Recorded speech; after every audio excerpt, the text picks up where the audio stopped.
En pleine nuit, sous les eaux enfumées d'eau chauffe, les forces spéciales russes ont lancé une opération éclair qui allait envoyer des ondes de choc à travers les commandes de l'OTAN. En seulement 15 minutes, des opérateurs d'élite russes ont pris d'assaut un nœud de commandement dirigé par les Britanniques intégrés dans une base navale ukrainienne, surprenant des officiers étrangers en flagrant délit alors qu'ils dirigeaient prétendument des attaques de missiles et de drones contre des positions russes.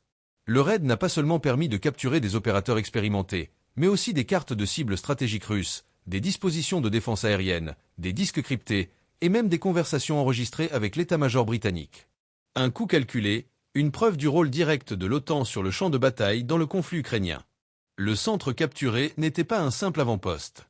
La base d'Ochov a longtemps été identifiée comme le cœur battant de l'entraînement amphibie visant à prendre d'assaut la côte de Khersonen contrôlée par la Russie.